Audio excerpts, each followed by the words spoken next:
Hello students, welcome to Aksharaha, an initiative by Anveshan Educational Trust. In today's session, we will delve into concepts like qualities of auditor, audit report and auditing in digital era. So let's proceed.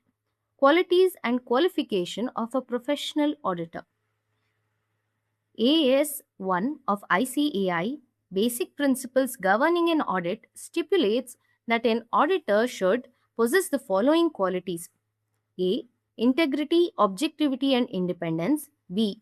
Skills and competence. C. Ability to maintain confidentiality. Now, the following are the general traits that an auditor should possess. First one, professional qualification. Second one, professional qualities. And third one, personal qualities. An auditor is a professional accountant, so he must possess certain professional qualifications. Under the Companies Act, an auditor of a JSC must be a chartered accountant with the meaning of Chartered Accountants Act of 1949. To be a chartered accountant, he must pass the CA examination conducted by the ICAI. To be entitled to public practice, an auditor candidate should obtain a certificate of practice from the Council of ICAI on the payment of the prescribed annual fee. These qualifications are limited to auditors working for JSC. There is no such prescription qualification for auditor in case of sole trading concern or a partnership. Now, why is that? Simple. Sole trading concerns and partnerships are not mandated to get audited. No, they don't have to get audited, so there is no such prescription nor any guidance as to what they should do or what is the auditor's qualities in such situation. Further on, to perform his work effectively, an auditor must possess certain professional qualities. They are knowledge of principles and practice of general accounting, knowledge of cost accounting, knowledge of management accounting, thorough knowledge of techniques of auditing, knowledge of provisions relating to income tax, GST, etc., knowledge of business law, knowledge of economics, knowledge of mathematics and statistics, knowledge of business management and organization and financial administration, knowledge of report writing, knowledge of technical details of the business under audit, knowledge of the accounts of the business under audit. Now, why should an auditor be well versed in these concepts? Share your thoughts in the comments. Being knowledgeable and qualified is essential for a professional auditor, but certain personal qualities are also vital for performing the job effectively. Now, earlier I mentioned no integrity, objectivity, honesty, and confidentiality. Those are all personal qualification or personal qualities a human being should have, right? So, a CA should also possess such qualities. Now, what are these qualities? Let us look what they are.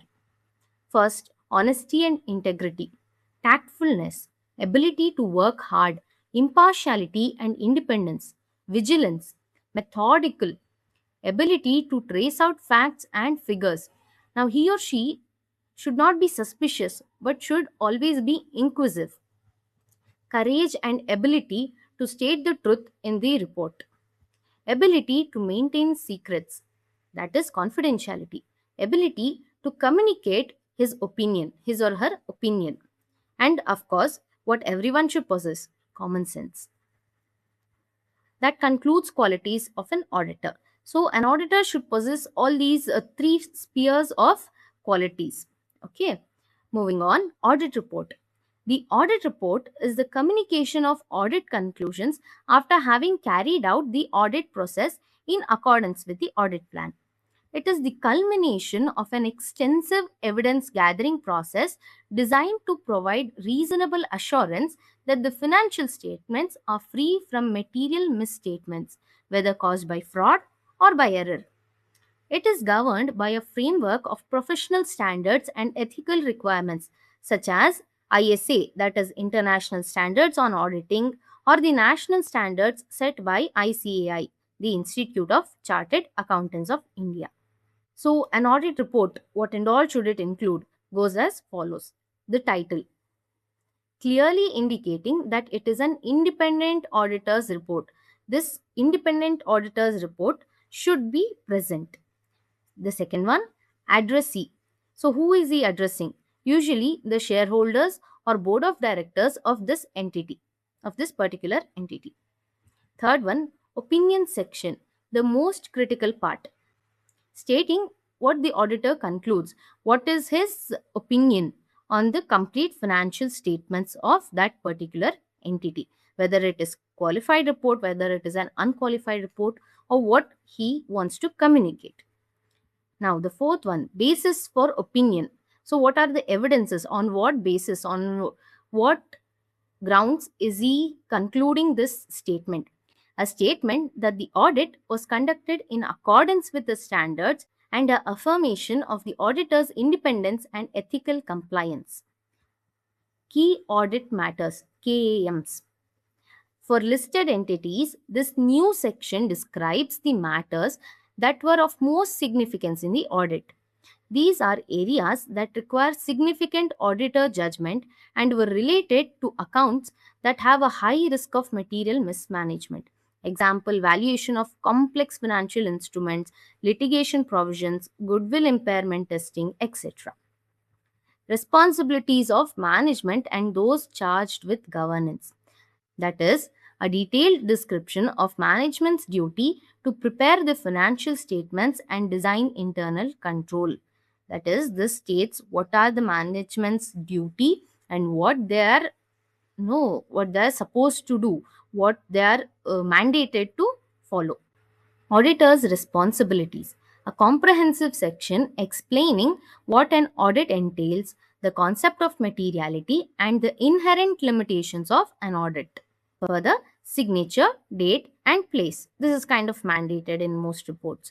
The report is signed by the auditor, dated, which signifies the conclusion of the audit fieldwork, and the place of signature is mentioned.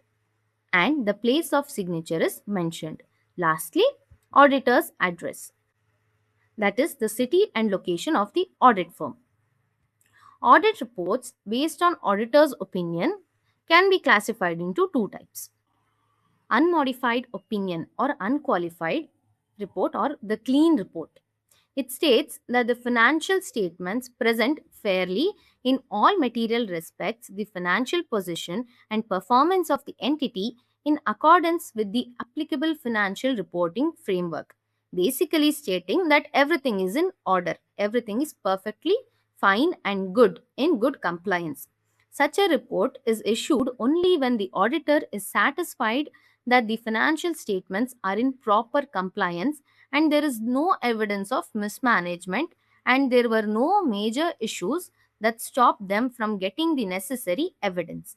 This report is a strong signal of financial health and robust internal controls. It is the standard report that most companies strive to receive. The second one is modified opinion. When the auditor concludes that the financial statements are materially misstated or cannot obtain sufficient evidence, a modified opinion is issued. There are basically three types in this. A. Qualified opinion. Except for, the auditor determines that errors are significant but does not affect the entire financial statements, or the auditor cannot find enough evidence, but the potential issues are significant yet not widespread.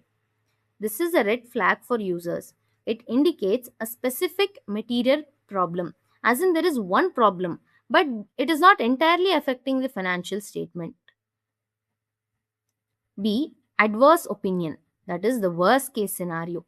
The auditor concludes that misstatements are both material and pervasive to the financial statements, which means the financial statements are so significantly misstated that they do not present a true and fair value at all. It is issued when the violations of the accounting standards are so widespread that financial statements are essentially useless for decision making. And the third last one, disclaimer of opinion. That is, we cannot conclude. The auditor cannot find enough reliable evidence to make a judgment, and any mistake that go unnoticed could be very significant and widespread. This is not an opinion on the financial statements, mind you. It is a statement that no opinion can be given.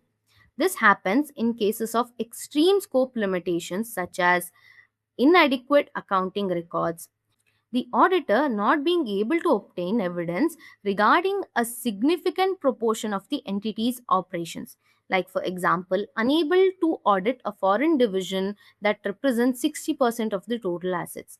Certain situations like that. Next, significant uncertainties that are so pervasive that the auditor cannot form an opinion. Now, that concludes audit reports. Moving on to the next concept, auditing in digital era. Just like other fields, the auditing profession is undergoing a significant transformation due to rapid technological advancements as technology, regulation, and new business risks are reshaping its role.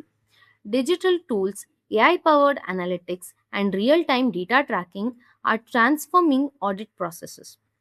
Let us further explore digitalization's impact on the auditing sphere, including its positive impacts, risks, and ethical dilemmas that arise with AI involvement. Previously, traditional auditing methods had several setbacks, such as a limited time frame, sampling constraints, and manual error issues, which we discussed in one of our previous sessions.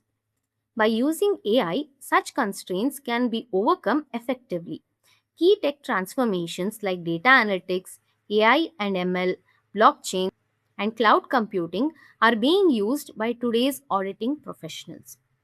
Advanced data analytics enables auditors to analyze entire data sets rather than limited samples. This makes the process more thorough and efficient. AI powered tools are being integrated into audit workflows to automate document review, identify high risk transactions, and categorize unstructured data. Machine learning algorithms can also learn from historical audit outcomes to improve risk assessments. Blockchain offer tamper-proof transaction records and enhance audit trail integrity. In auditing supply chains, for example, blockchain provides real-time visibility into goods and payments flow. Smart contracts can automate compliance checks and internal control. With cloud computing, auditors can access client data in real time. This paves the way for continuous auditing, offering assurance not annually but continuously, enhancing trust and risk mitigation.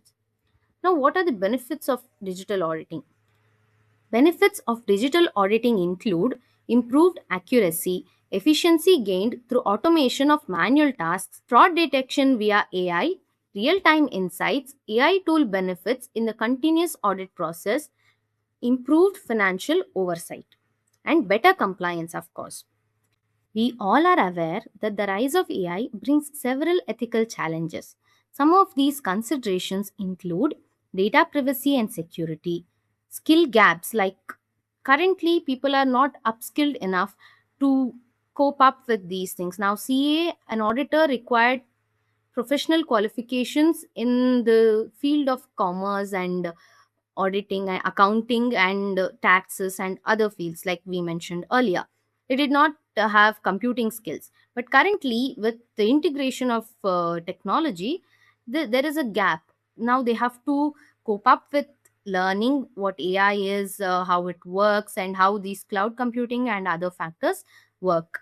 So there is a need for upscaling and there is a skill gap currently. Okay, according to 2023 ICAEW survey, 67% of audit firms report difficulty hiring staff with the necessary technological skills. Next is algorithm bias and opacity. Now, AI systems may embed biases in decision making or produce results that are hard to interpret. Over reliance on technology. Automation cannot replace professional skepticism or judgment. Currently, it can handle manual tasks, your routine work and everything, but still, there is still requirement for CAs and their skepticism and judgment in deciding whether the audit report is qualified or unqualified or whether there is compliance or not.